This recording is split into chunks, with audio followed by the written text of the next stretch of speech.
ఉంది. ఆ ఫెన్సింగ్ దాటుకుని అటు పాప వెళ్ళే ప్రసక్తే లేదు. కానీ పూర్తి స్థాయిలో చూసినట్లయితే ఎక్కడి వరకు వెళ్ళిందా అనే నేపథ్యంలో కూడా పోలీసులు ఇన్వెస్టిగేషన్ అయితే కొనసాగిస్తున్న పరిస్థితి. అయితే పాప జాహ్నవిని ఎవరైనా అపహరించారా అనే నేపథ్యంలో కూడా పూర్తిగా అయితే పోలీసులు ఇప్పటికే దర్యాప్తు చేస్తున్న పరిస్థితి కనిపిస్తుంది. ఇటు బంధువులతో పాటు అనుమానితులు ఎవరైతే ఉన్నారో వారందరినీ కూడా ప్రశ్నిస్తున్న పరిస్థితి ఇక్కడ కనిపిస్తుంది. అయితే ఆపరేషన్ జాహ్నవిలో ఎప్పటికే 3 రోజులు గడుస్తున్నప్పటికీ కూడా ఒక్క చిన్న క్లూ కూడా ఎక్కడెక్కడ కనిపించిన పరిస్థితి.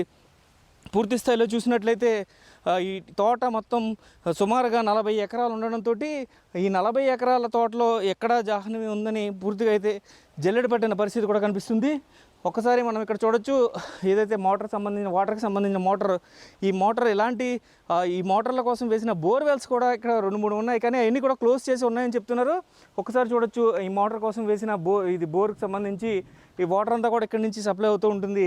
ఇట్లాంటివి అయితే బోర్ కోసం 2-3 ప్రాంతాల్లో బోర్వెల్స్ వేసారు, కానీ అక్కడెక్కడ కూడా ఓపెన్లో లేదు అని చెప్తున్నారు. అయితే సెర్చ్ ఆపరేషన్ మనం కూడా కొనసాగిద్దాం. బిగ్ టీవీ కూడా సెర్చ్ ఆపరేషన్లో పాల్గొంటున్న పరిస్థితి ఇక్కడ కనిపిస్తుంది.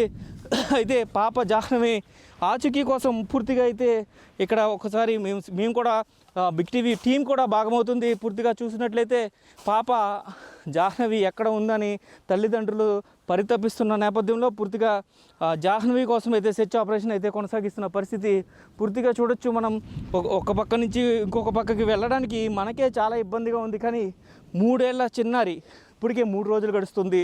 పాప ఏమయ్యింది అనే నేపథ్యంలో పూర్తిగా అయితే అందరూ ఇబ్బంది పడుతున్నారు. ప్రతి ఒక్కరు కూడా పాప చిన్నారి తిరిగి హ్యాపీగా రావాలని కోరుకుంటున్న పరిస్థితి కూడా కనిపిస్తుంది.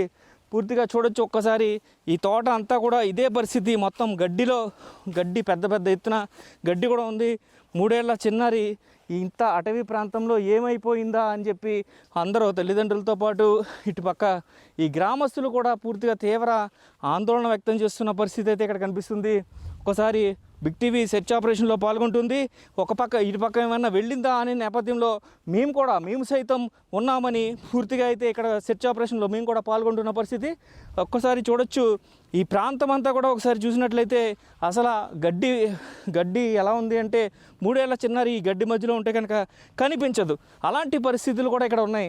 అయితే పాప జాహ్నవి తప్పిపోయిన తర్వాత పూర్తిగా చూసుకున్నట్లయితే 1.5 గంట తర్వాత మళ్ళీ వర్షం గట్టిగా కురిసింది అని చెప్తున్నారు.